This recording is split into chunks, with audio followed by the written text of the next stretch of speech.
Mamagara. Ndamuhamagara mu kanya. Reka nkubwira ahubwo, sibyo? Reka nkwereke noneho. Kuva nyine moto we yanze twaye tugiye reka kakore ndi kukubwira mu kanya tugakore.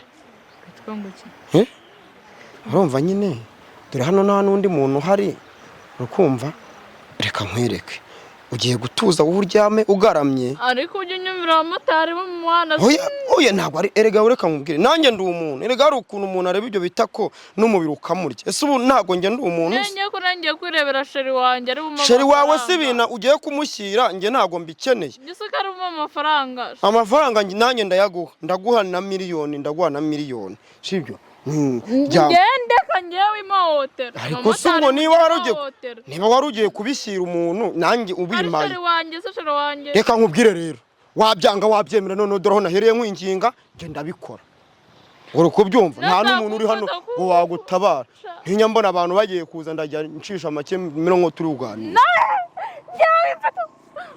Hako ushobora kureka nge nkikorera ibyo nikorera. Ukora ibigize ngendo umukobwa wa sosha. Ubu se ko nta n'umundi muntu wagutabara. N'utwana twanyura ntitwamenye byari byo n'utwaba tuvuye kwiga. Ariko se waretse kugorana. Uziko ushobora kungora noneho nkarushaho icumura ikarushaho gushinga. Kubera kungora. Ariko se uri gushaka kungora. Ngenda kuruma kandi ndakuru. Nuramukunda umyenda yakura ngiye neza vuba.